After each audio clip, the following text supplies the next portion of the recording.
Hey, what's going on, everyone? Welcome back to the show.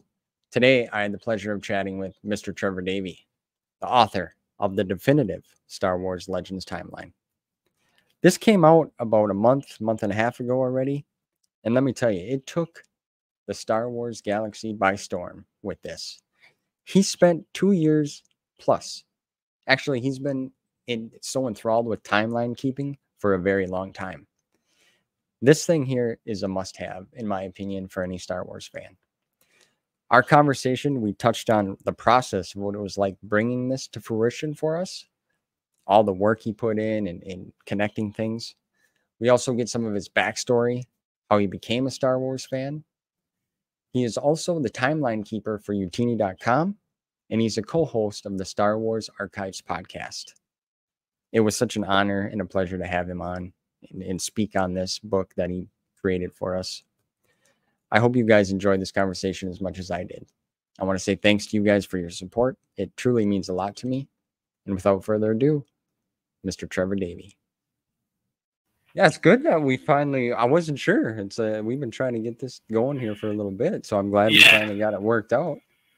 Yeah, but, like I said, I've had a few people sort of chime in, and some have happened, some haven't, and the time zones are always really tricky. So yeah, that's always been the kind of a number one obstacle.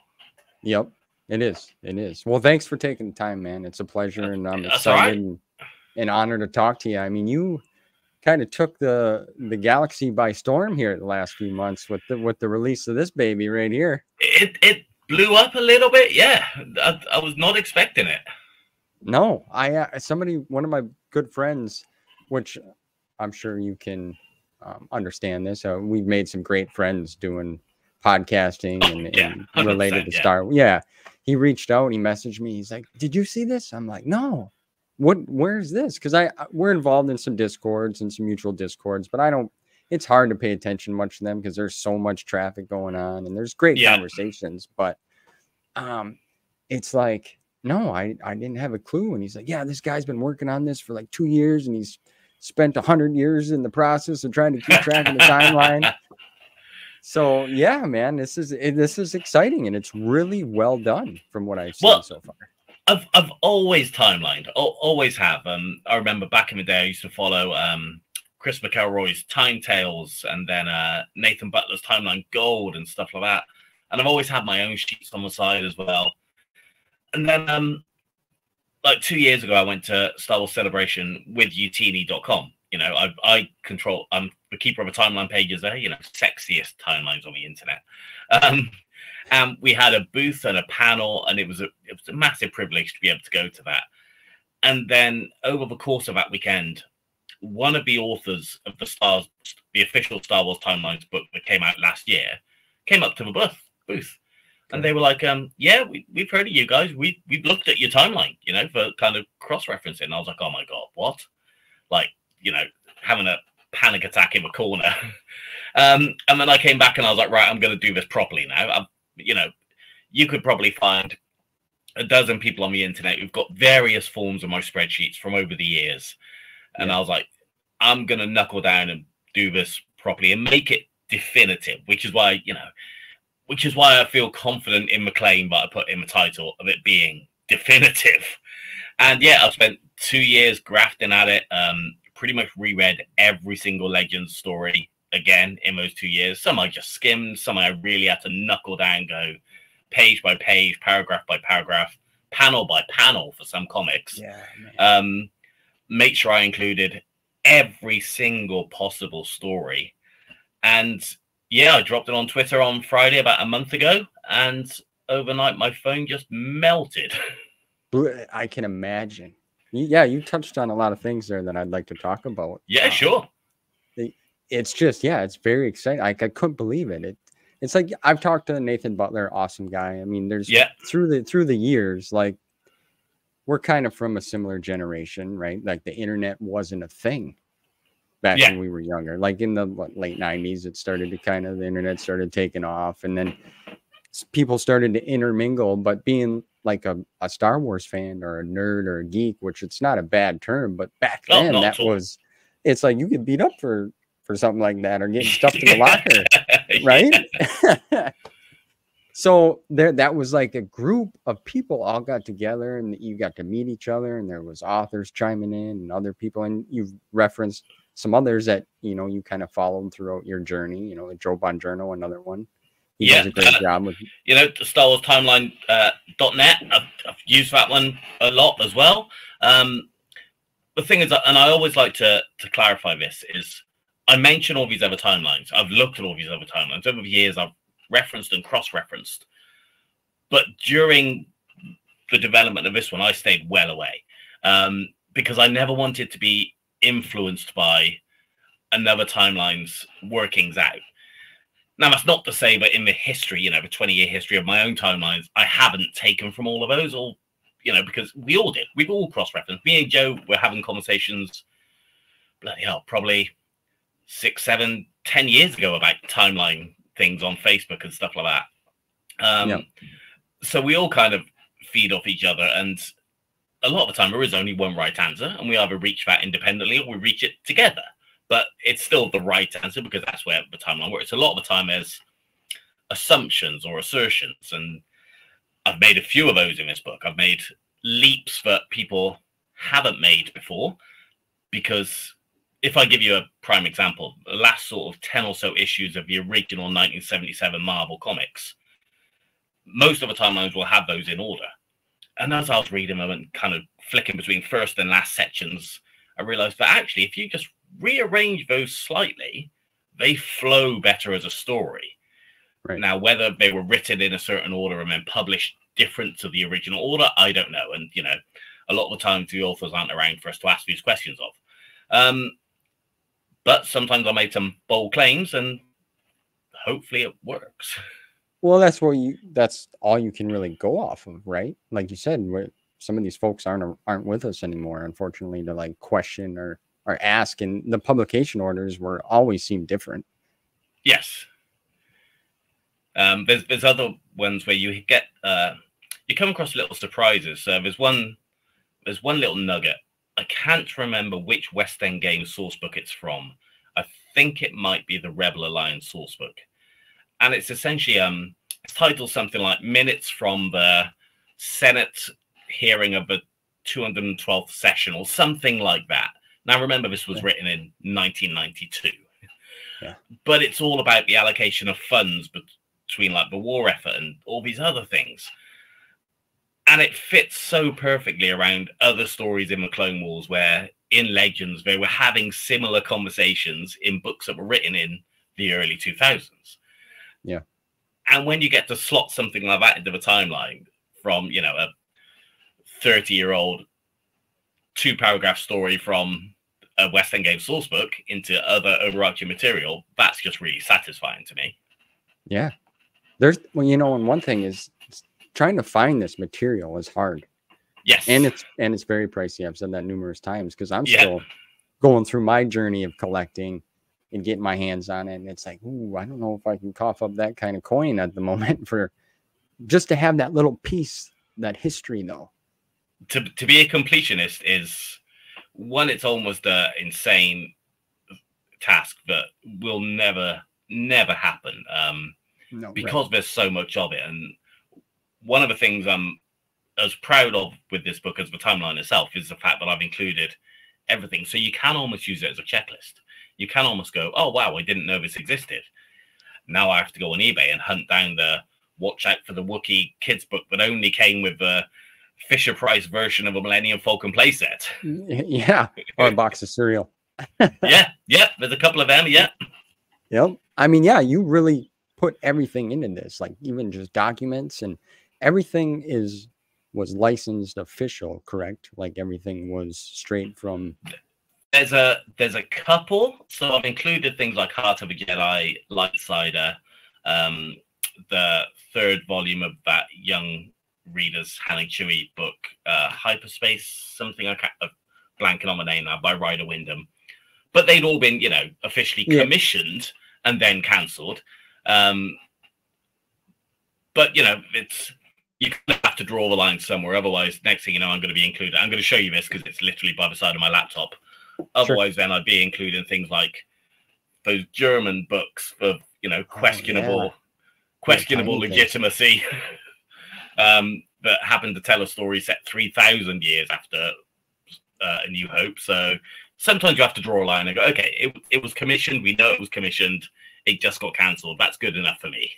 Right. I was going to say that's how I feel too. That's kind of where I stand on it. I mean, if it was in the works somewhere down the line and then now we canceled it and they shelved the idea and went a different direction, to me, if that still got released or put, well, for one, that would be fantastic. But it's still, to me, it was a part of the show. Like, it was a part of the whole story.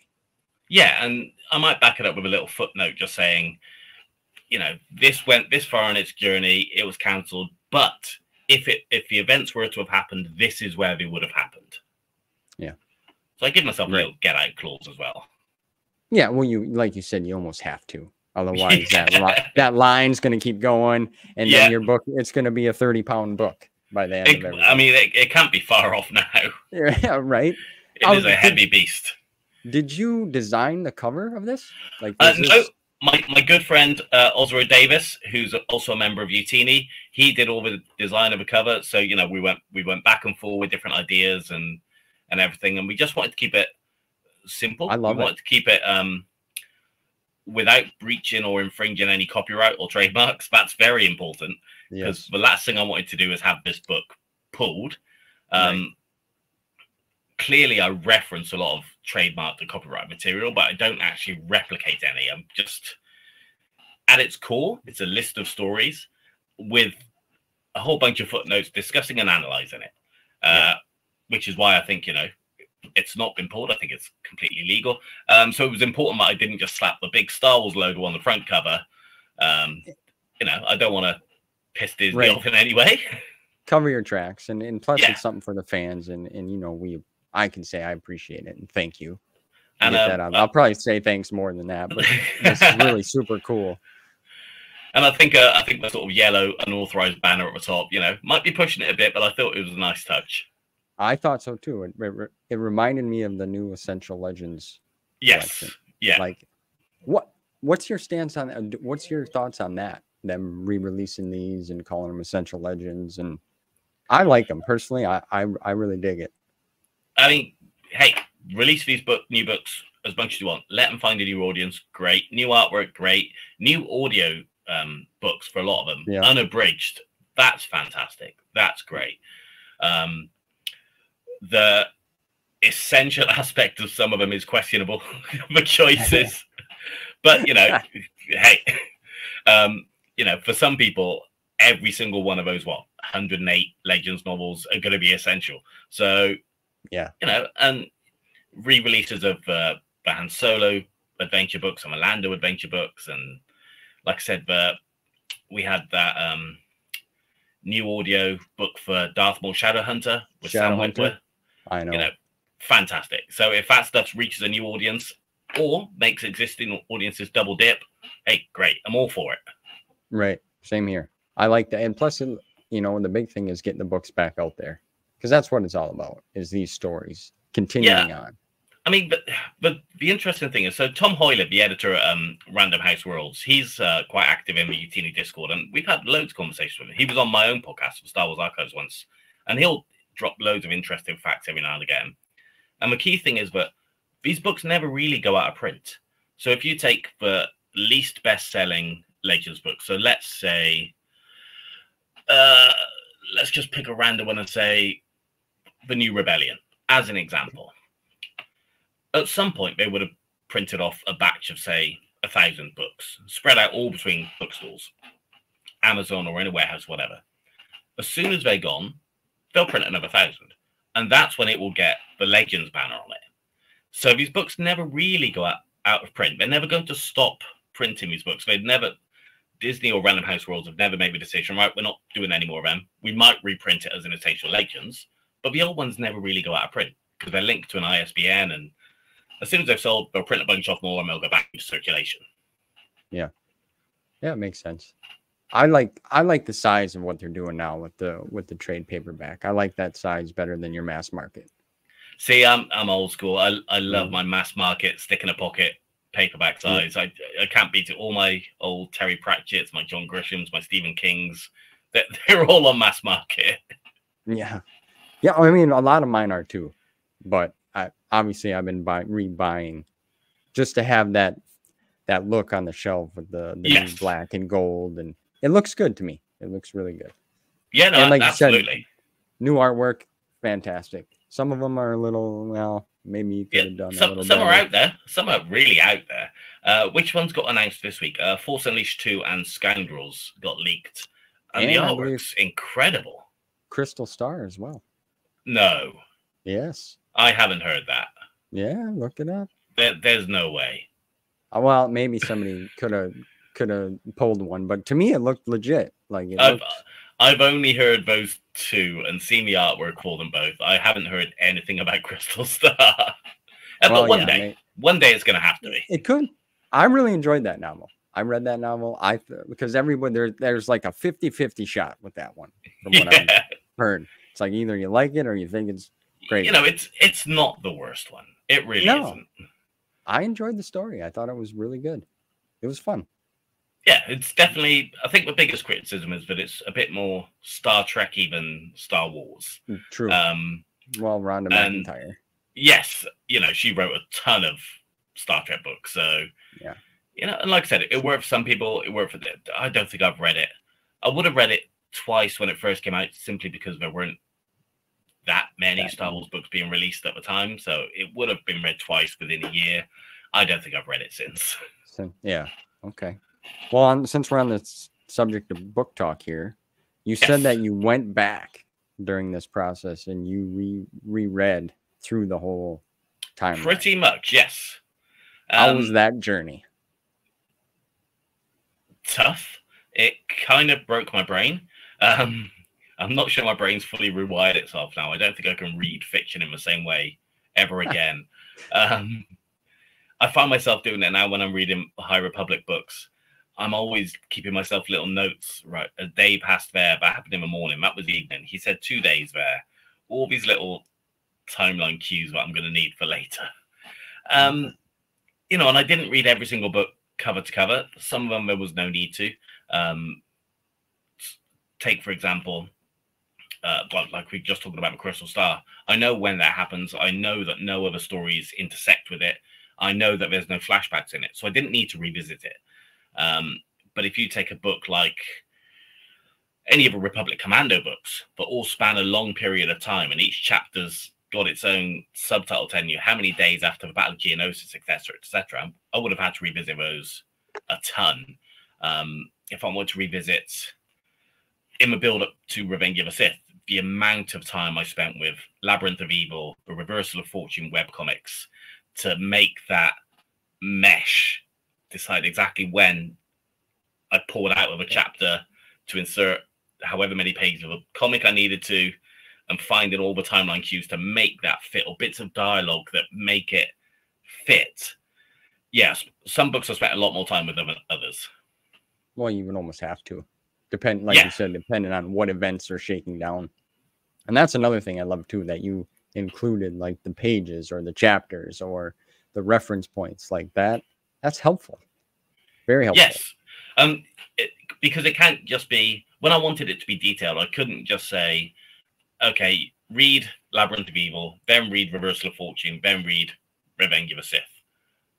That's, you know, you can find that on any timeline anywhere. Right. If I wanted mine to be a bit different, and this is what I enjoy doing, is breaking it down like that. You know, I've got my own sort of, and this will never be kind of made public or available, but I've broken down Darth Plagueis, Cloak of Deception, Shadowhunter, Lockdown into one massive document that you can read as like a Darth Plagueis expanded edition book. Wow. But now you can do that. If, you know, you can follow this timeline and you can have all these books in front of you and you can bounce back and forth, and you can do that. And it works a lot of the time. Sometimes it'll pull you out completely out of the story because you might be going from adult novel to junior comic or whatever. Right. But for the most part, you can pick your favorite era, your favorite books. You'll learn something new. You can find a new way to read it if you want to go back and revisit. The Jedi Academy trilogy in particular, Truce at Bakura is a really good example, because all the little vignettes and short stories in the Truce at Bakura source book from West End Games all take place within the book. And a lot of them actually expand on passages within the book. So you might have 4 lines in the book, but gets expanded into 3 or 4 paragraphs in the source book, which is something I haven't seen anywhere else happen. So if Truce at Bakura is your favorite book, you could use this timeline to really embellish that story for yourself. That's cool. That's really cool. Yeah. Like, I was going to ask you that too. It's like, going through this whole process, was there anything that was like wild that kind of jumped out at you? Like, man, I totally forgot, or this is new to me. There must have been. Yes. So the big one, which almost made me rethink the whole project, was so the Old Republic, the video game, is something I've never played. I'm not a PC gamer. I'm a console gamer, casual at best. So I'd never played the game. Now, obviously, you've got like 5 or 6 different classes you can play in the game. Each one has their own independent story. Each of those stories taking place over different periods of time, starting earlier, lasting longer, some shorter, etc.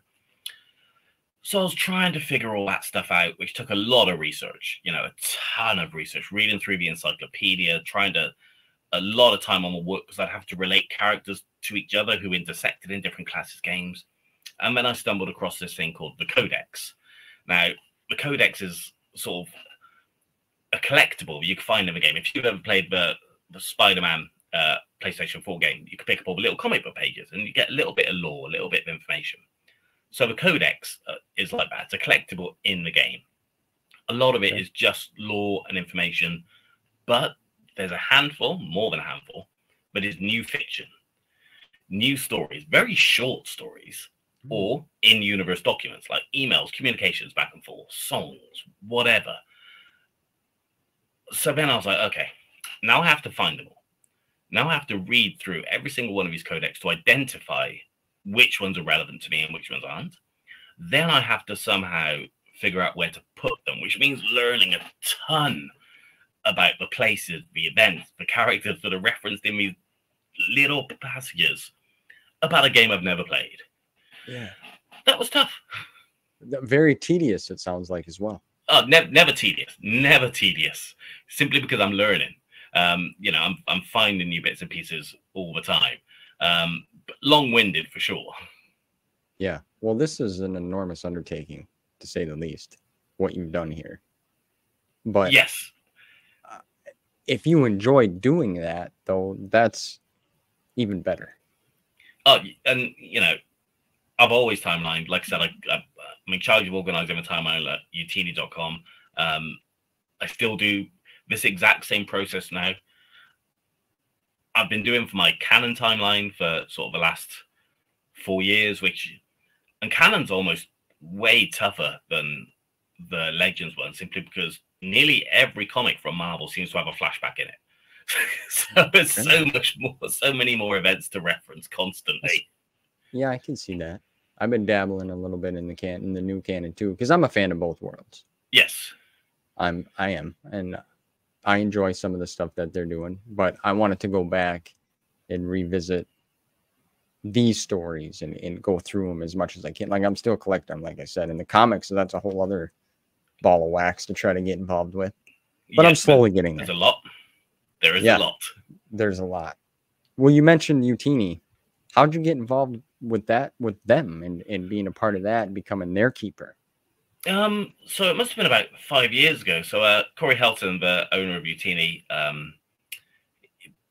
must have been on a mailing list or something, and he sent like an email out going, "Hey, if anybody wants to work this Star Wars website, we've just launched and we're working on." And I'd looked at their timeline and went, "That's pretty basic, but it's pretty." And I basically just spammed him and sent him like my spreadsheets and went, I could do what you look for. Here's my credentials. I think I'm what you need. And he took me on, and like I said, we've been really great friends. I've made some fantastic friends from working on there. Like I said, as far as I'm concerned, we've got the sexiest looking timeline on the internet. Also really functional because you can flick between canon and legends. You can choose your era, but you can also filter the media you want to look at. So if you just want to look at books, if you just want to look at comics, if you want everything, helpful. You can select video games, TV, short stories, junior books, YA, animated shorts. The detail that is displayed is completely up to you. So it depends on, you know, how casual a fan you are. You just want to read the books and comics, or how detailed you want to go. We'll just show you what you want to see. Yeah, that's very helpful. And I like that too. Yeah, they do. You guys do great things. Obviously, thanks. You're well known. So kudos to you guys for doing what you do as well, because that's it's very helpful and fun. And I mean, you said you went to your first celebration in 2022? 22, yeah. You know, I didn't think it would really be on the cards. You know, it's a lot of money for me to go to America for a week and everything. But as soon as kind of it was let be known that we had a booth and a panel, you know, we don't sell anything, but we still got a booth. I couldn't not go. It was just a great experience to stand there, explain to the fans what we do as a website, which is to help people read books and make sense of this massive world, legends and canon. Yeah, and it's absolute blast. Yeah, I've never been to one. It'd be awesome to.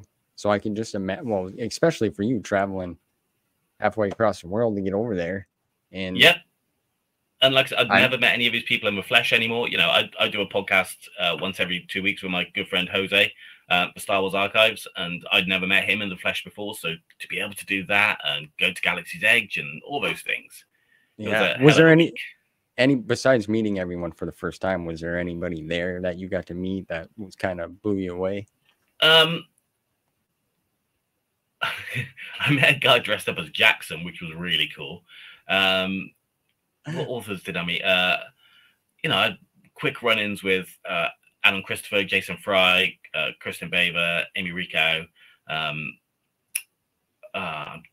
trying to think. You know, we've met a lot, and I've interviewed a ton over the years as well. Yeah, I was gonna. Yeah, it kind of all blurs into one. I mean, I interviewed Chris Kempshaw last week for his Rise and Fall of the Galactic Empire book, which everyone should read because it's incredible. Most important book of Star Wars book of the last 10 years. Easily. Yeah. My buddy just got that for me for my birthday a couple of weeks ago.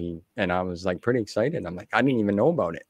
It's so good, and it's so in depth and so detailed and so dark. Like, if you haven't started it, you're not ready for what that book is. Plain and simple. Yes, because it is that good. Man, now you want me to start reading that, but I mean, I'm in the middle of reading through Legacy of the Force for the first time, so that's where. Oh, okay. Yeah. This will not be a palate cleanser after that, I'll tell you. No. Okay. Okay. Yeah, it's hard. It's hard to really find time to read. Like, there's so much I want to read. Like you said, you like Stephen King.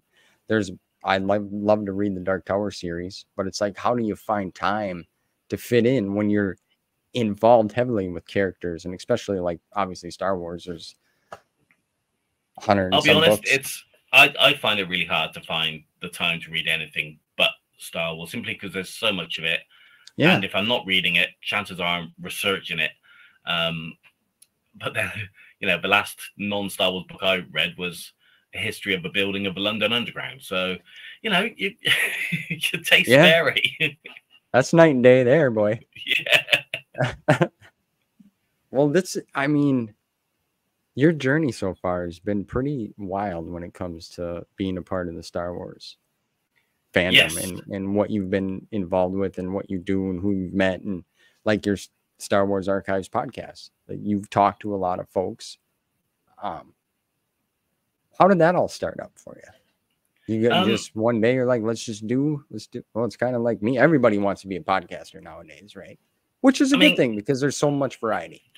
For me, UTini does a whole bunch of podcasts. We have a Legends podcast, a comics podcast, a Canon Books podcast. I wanted to talk about this stuff. I want to talk about the stuff that people aren't talking about, the forgotten stuff, the obscure stuff. And then when we first started, my buddy Jose had read maybe 20 Star Wars books, all canon. You know, and I say in the intro, but I've read over 1,000 Star Wars books and comics. So we really kind of clicked on that dynamic, and it was about, okay, here's all this other stuff. And it's grown a bit since then, and sometimes we'll do whole episodes about Jackson. Sometimes we'll do a whole episode about how important is sand in the Star Wars universe. You know, we do some weird stuff as well. But then I've reached out to, you know, authors who've had a very small impact on the Star Wars universe, but also still an impact. So we interviewed Paul Coburn, who wrote the 2 Lost Jedi adventure game books back in the 90s. Corey Herndon, who wrote all the Planet Hopper articles for Wizards of the Coast. Patty Jackson, who wrote a bunch of short stories for West End Games and was just in the Return of the Jedi from a Certain Point of View book for canon.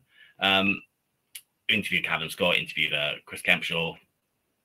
So it's grown, but at its heart, it's always more about shining a light on the more obscure corners of Star Wars publishing. Yeah. Which, again, is what this book aims to do. And it's in there. Because paging through it, there was some stuff that's like, I didn't even know about that. Which I'm sure there's going to be a lot of. Yes. So, some of the, like you said, I like that idea of, we'll say, the obscure authors or people that had an impact creating things for us. Yeah, and a lot of these people have, you know, they've forgotten about Star Wars. They worked for hire years ago, and they don't realize that there's still people talking about these books today, you know, still looking for them on eBay. They're still chatting about it in Discords or on the Jedi Council forums, or, you know, doing their own YouTube videos about it. So a lot of the time for these authors, it's a trip down memory lane, but also like it's a chance for me to say on behalf of the fandom, thank you. You know, we haven't forgotten you. You know, it's that work you did 30 years ago. It's still going strong. That's right. And that's great. And that's kind of what I like to do too, is just thank them, because like you said, most of them are just, they're contractors really when it comes down to it. Sure, I'll write a book, but they played a big part, even if they don't realize it all these years later. Yeah. And we had a great conversation once with Eric Troutman, who, you know, was assistant editor and then senior editor for West End Games during all the source books, had a hand in all of that. So we also got a little bit behind the scenes about what happened with West End Games, how did it all kind of implode, and, you know, what happened after that. So, you know, there's part of me that just, it's not nice, but it's interesting to learn this stuff. Yeah, I miss those old Wizards of the Coast magazines. I used to be a big Magic the Gathering card player too. So. Oh, okay, yeah. And yeah, so you got things like the Gamer magazine and the Galaxy magazine, nearly always a short story in it, always a couple of other bits of trivia and tidbits. Same as Insider. I mean, Insider still has short stories going every month now with the High Republic. You know, and it all adds to the timeline. It all embellishes the universe.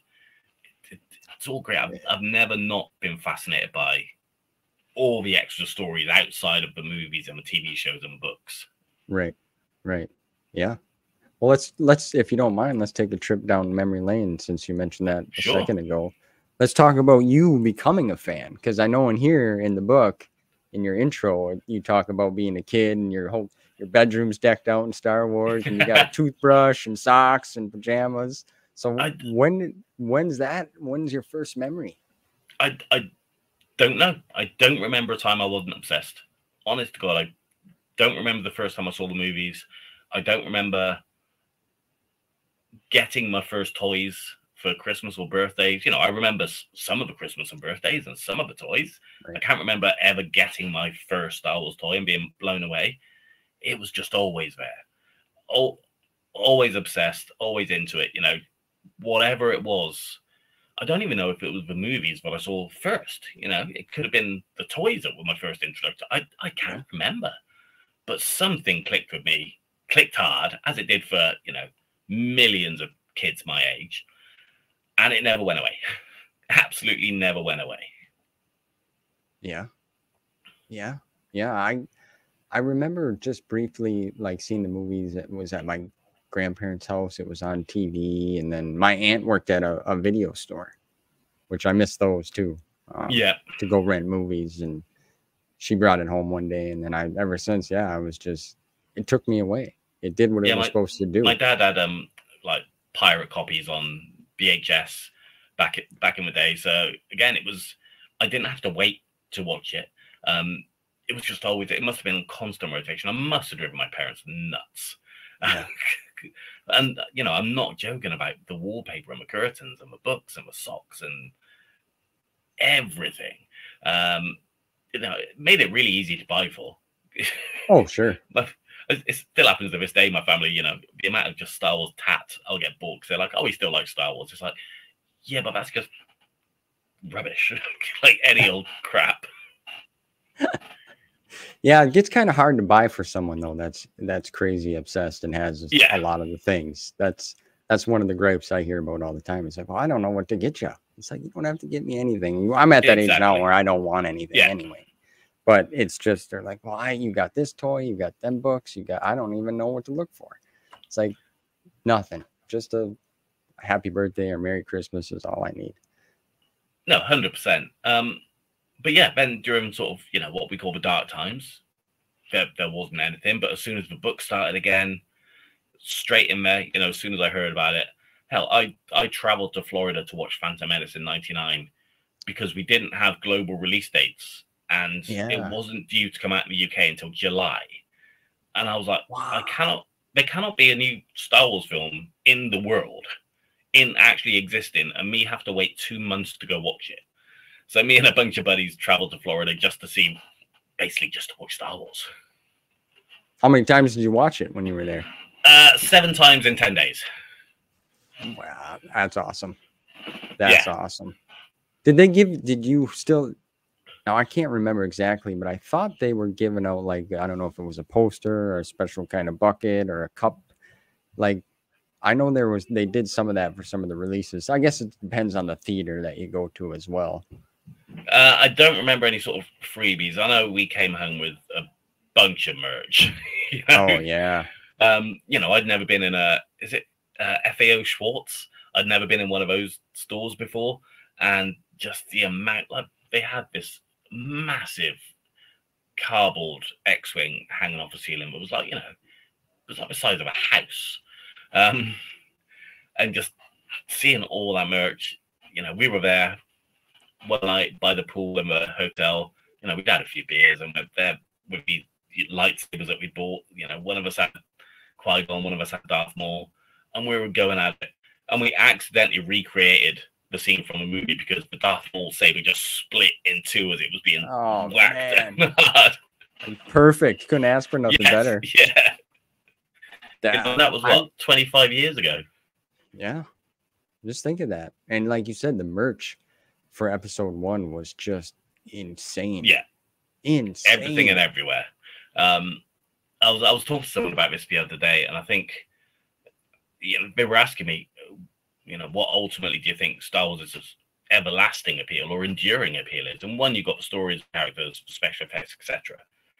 But it's also because in the 70s, George Lucas didn't say no to anything, which is why I could have Star Wars toothbrush, socks, bedspread, curtains, wallpaper. He didn't say no to anything. So it became, without all that, it may not have become the pop culture icon that it is. It may have just have been a very, very good movie. But it permeated pop culture because you could not escape it. It would have been everywhere because George Lucas never said no. You want to make a Star Wars biscuit? Sure, go on. Yeah. Well, and I mean, it really paid off in the end. Yeah, well, it was all free advertising. That's ultimately what it was. And then you've got people like Charles Lippincott as well, who's kind of whose part in that can't be understated either. He kind of got written out of the story a little bit. His contributions aren't as well known or well remembered, but he played a massive part in sort of the marketing and the licensing of that film as well. It was him that wrangled the deal with Marvel Comics. The first issue of the Marvel comic adaptation came out 4 months before the movie.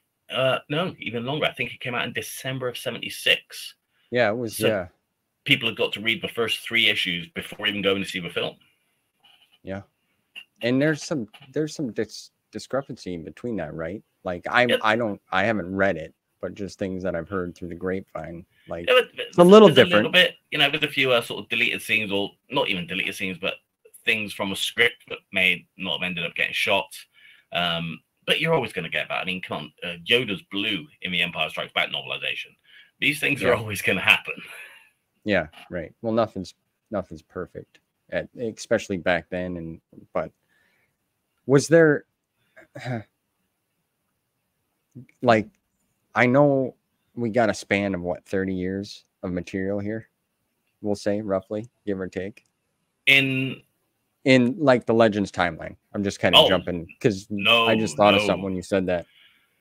So the basic Legends timeline, the earliest stories, not counting short stories or, you know, vignettes or in-universe documents, starts about 5,000 years before Star Wars with the old Tales of a Jedi comics. Yeah. And then the furthest goes up to about 140 years after A New Hope with Legacy Volume 2. So you've got, you know, 5,140 years worth of time. No, I meant 30 years of like writing and creating, not like the span of the internal timeline, like of material. Well, I mean, you've got the novelization came out in 76. You were getting original stories as early as late 77, early 78. So, you know, nearly 50 years. Nearly 50 years of Star Wars now. Well, it'll be 50 years in 3 years' time. Yeah, that's wild to really think about that. And I know there's some things that there's always been a little bit of intertwining, like discrepancies between, well, this story referenced that, and but nothing. What I'm saying is basically, I think from what they've done and what they brought to us, they did a fantastic job creating that. Oh, absolutely. And you know, nothing was written with continuity in mind until the 90s, you know, and even then you had Heir to the Empire and Dark Empire pretty much come out at the same time with very little correlation between the authors. In fact, you know, both authors didn't like what the other one was doing, and they were going to just carry on plowing their own field. So it wasn't until kind of the late 90s that continuity was really started to be a key thing. Yeah. You know, and that's continuity outside of George and what he was going to do, because he was always just going to do his own thing anyway, you know, regardless. But for what we had within it, the Marvel comics were ignored and not thought to be part of the official continuity until the 2000s. Somebody kind of went, we should include them. You know, it's not fair. It's not fair that they're getting left out. Let's start including a few references into it until you get things like you're reading Legacy of the Force. So until you get Lumaya turn up in adult novels, you know, where 10 years earlier, that would have been completely scoffed at. And it does all work. Like, there's a few other, you know, hundreds and hundreds of footnotes in my book. So there's a few times I do have to say, this doesn't fit. If there's no way to make this fit, but I can't leave it out. I'll just address that it doesn't fit. But a lot of times there is. It might not have been intended, but it will kind of fit. If you take the storybook that came out in 78, I believe, it's either Mystery of a Rebellious Robot or it's The Maverick Moon. It talks about Luke going to the Space Academy for pilots. It's just such a random, so 70s, never mentioned ever again. But I managed to tie it into a reference to another sort of flight school that's mentioned in a different source that happens kind of the same point on the timeline. And it's like, well, if I link those two together, I've created a flow that didn't exist before.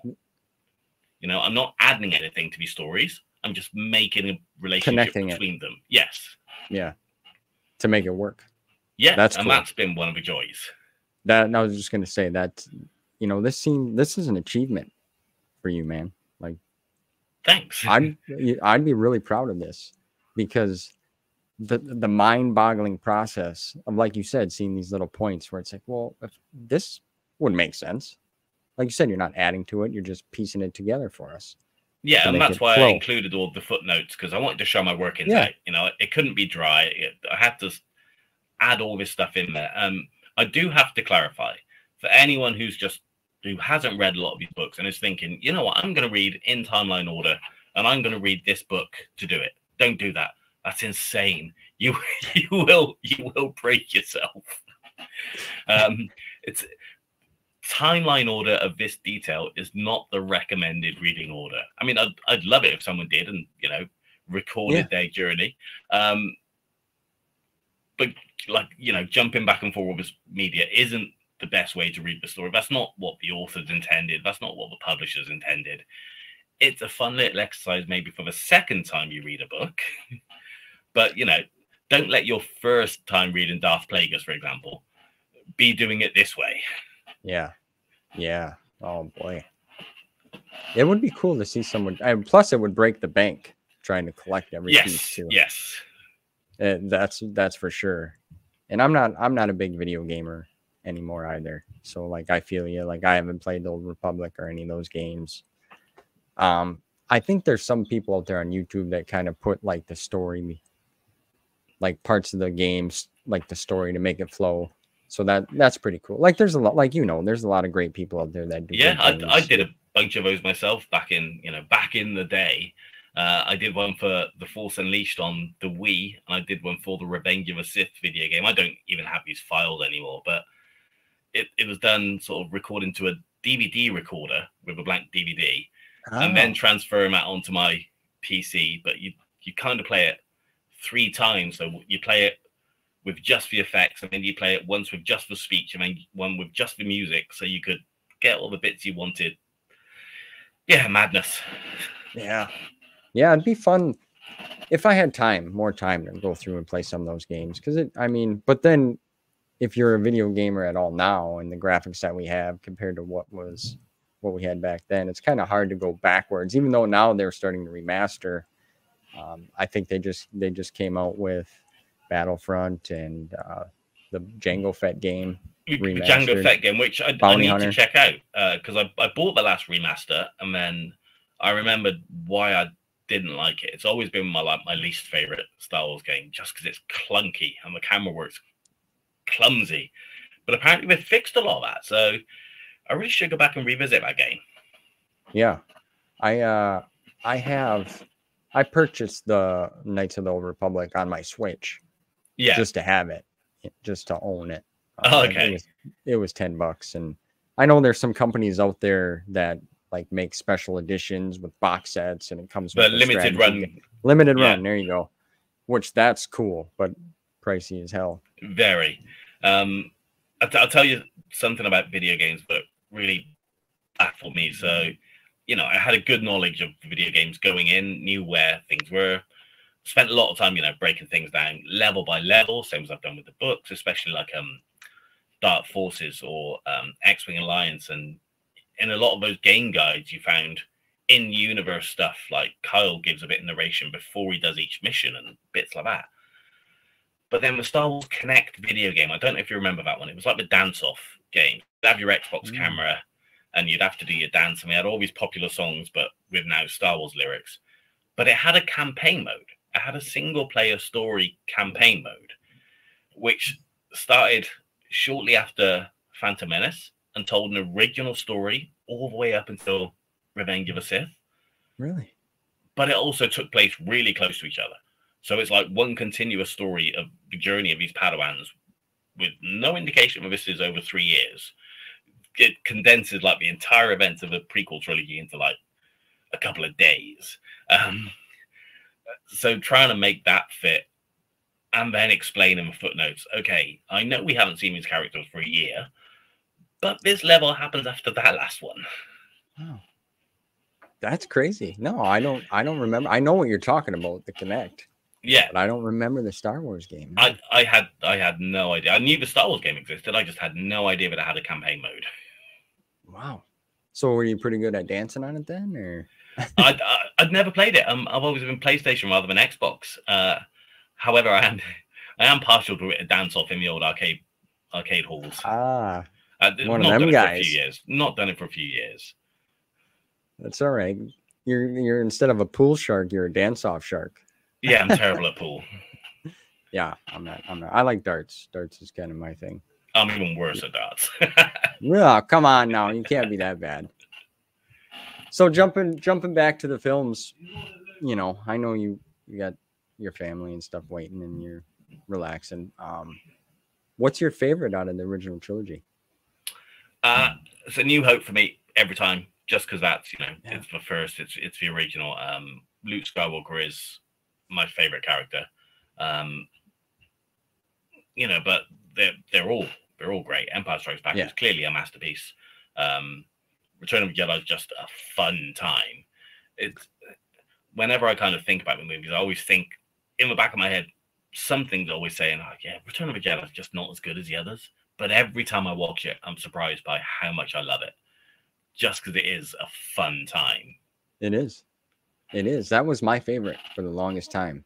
Like I love all of them, but it was Return of the Jedi. But now, since I'm older, like when you're a kid, you're watching and you're just mesmerized by everything that's going on. Like you don't really understand the messages and things that are being kind of foretold to you in a different way.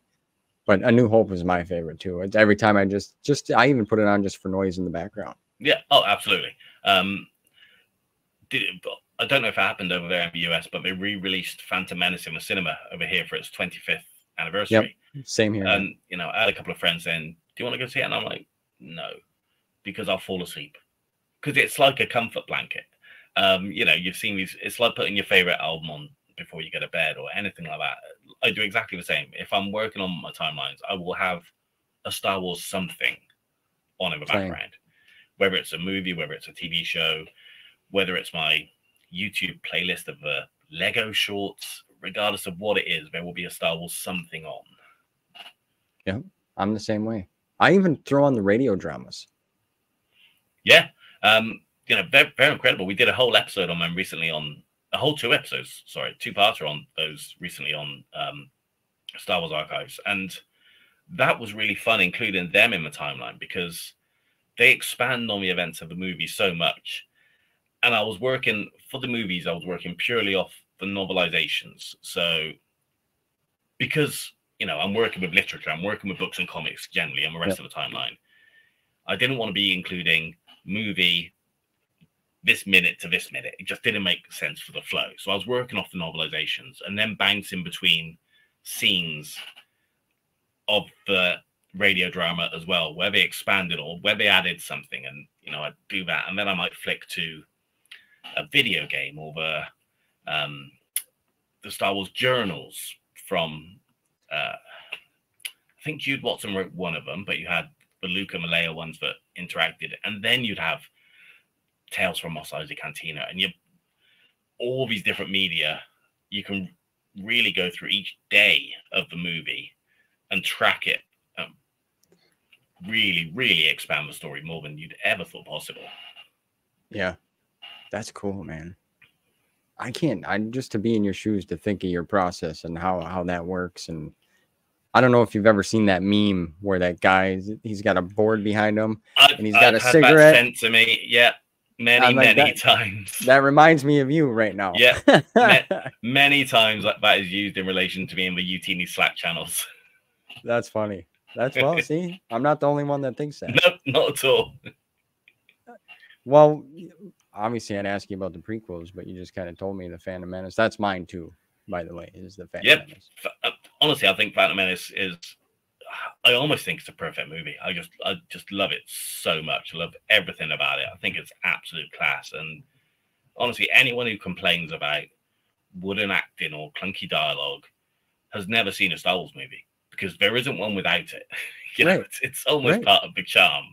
It is. You know, Attack of the Clones, not my favorite. It just is. You know, Revenge of the Sith. I like it, but not as much as a lot of people. But you know, it's got some great sequences. Yeah. And then, you know, we've been spoiled with 3 more films since. You know, I think The Last Jedi is an absolute masterpiece. I think it's a piece of art, an incredible piece of filmmaking. And you know, we'll look forward to whatever other movies come our way. Yeah. Yeah, I was going to ask you. I was going to get there. I honestly, Attack of the Clones was my least favorite. And then I read the novelization. Yeah, by Salvatore. and it it's adds phenomenal. a lot. Yeah, Phenomenal.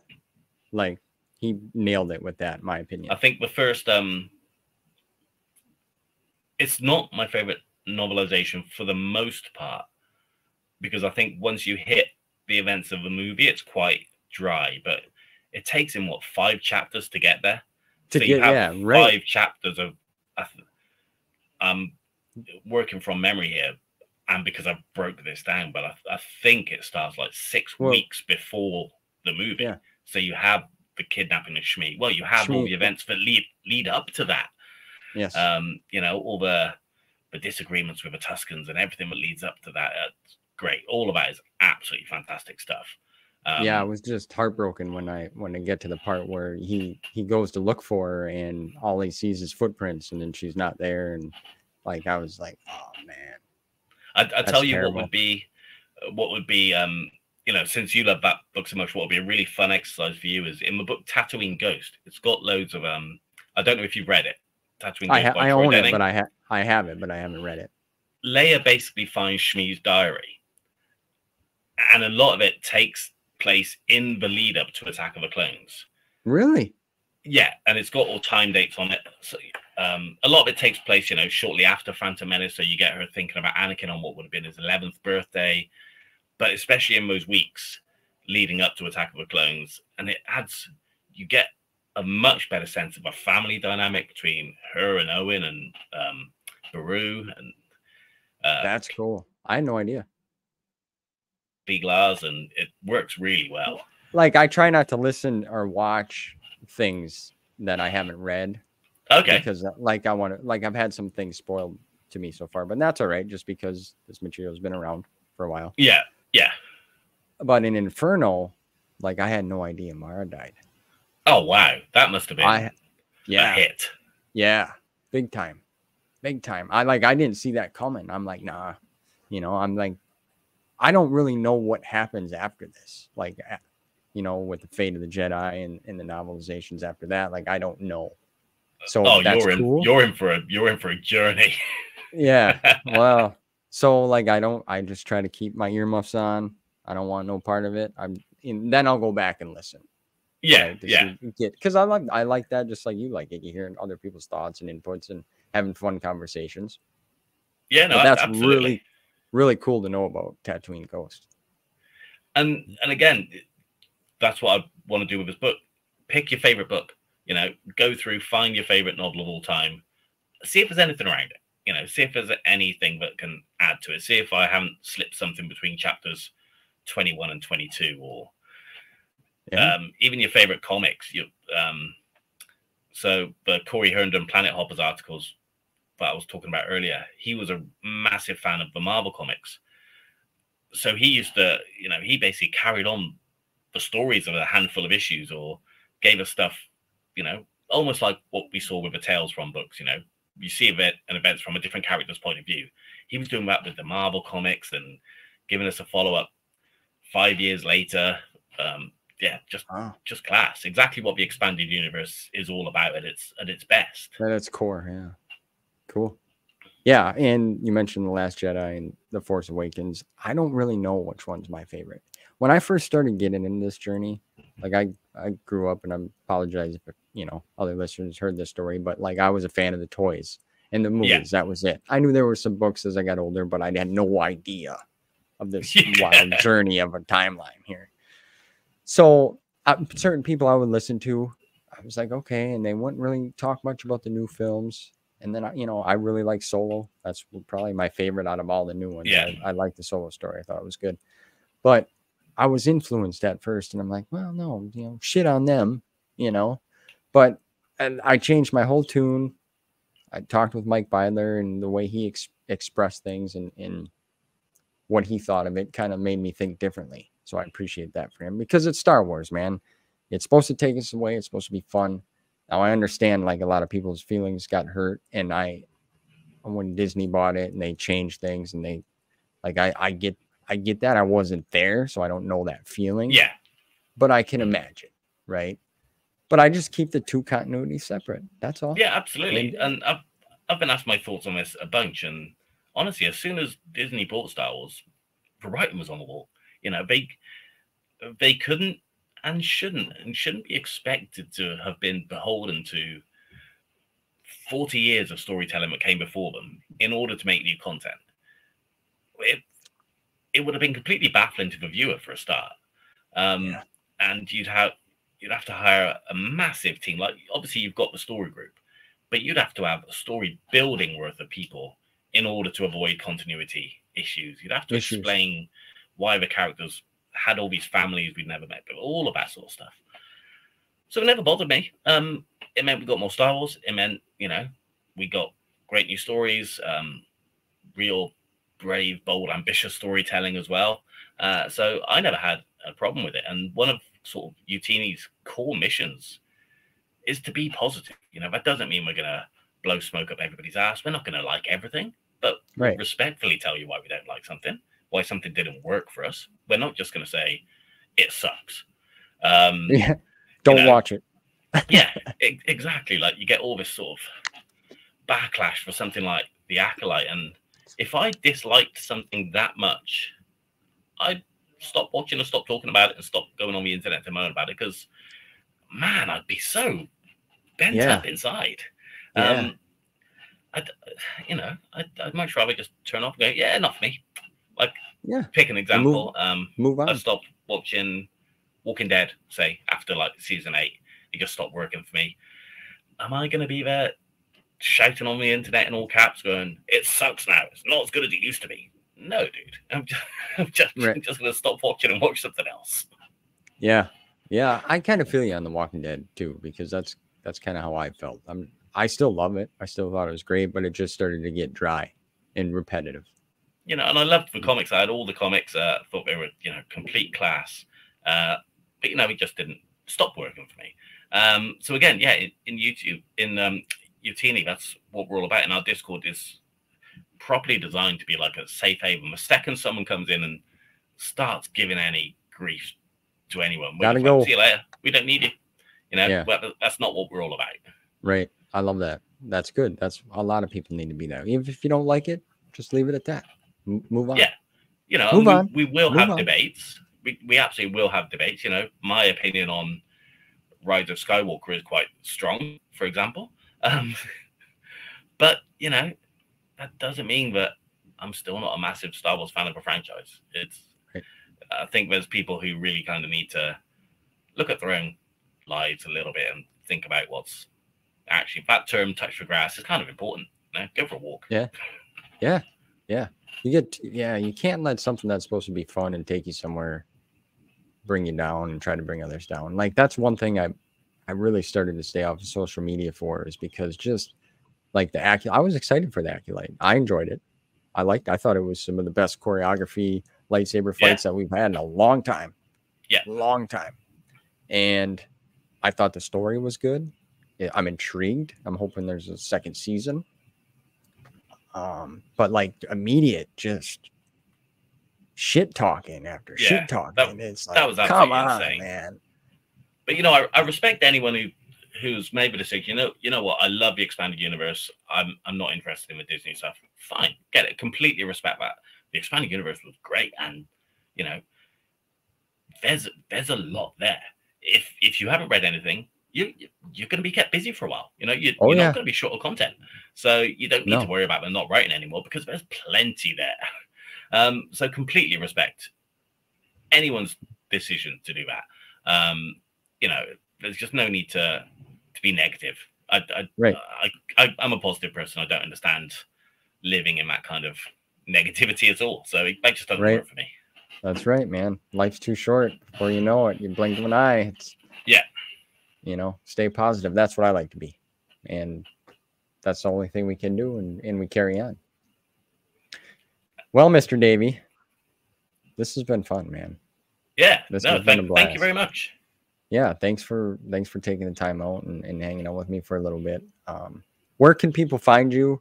I'll put links in. I know you're on Twitter, X. So at Davey Todd on Twitter, Reddit, Substack. It's the same username for everyone. You can check out our timeline on utini.com. You can find my podcast, The Star Wars Archives, on wherever you get your podcast from. And you can find the book on Amazon, The Definitive Legends Timeline. Right there. Got to get a copy of this baby. I'm working on, simply because so many people have asked, I am working on a hardcover version as well. Yes. So hopefully, I had my first proof back today. Just need to do a little bit of tinkering, so hopefully that won't be too far off. That would be awesome. That would be super great. Cool. Yeah, heck yeah, man. Well, real quick though, before we end this up, are you gonna put one of these together for the new canon, even though that's still ongoing? I mean, if you go onto my Substack, you will find I was doing like kind of bi-monthly updates of my super detailed canon timeline, which kind of inspired the level of detail I went into with this one. Is because I was going originally, my Legends wasn't sort of chapter by chapter, page by page for comics. Originally, it was never that. That's what's taken 2 years, is to go back and split it up so much. My canon one has kind of always been that, mostly from day one. So it is there. Whether I put that into print or not is to be determined. It's a completely different format to how my Legend one was set up. I don't know how it will translate, but I've had some thoughts. We'll just see. Okay. Well, cool. Well, I'd be looking forward to that too. Like I said, thank you for this. It's You're very welcome. I'm proud to be an owner of it. And yeah, I look forward to other things you do. And yeah, check them out, everyone. Amazon.com. I'll put links in for this for you, sir. It's been a pleasure. And until next time. Thank you very much. Yep. See you guys soon. Cheers.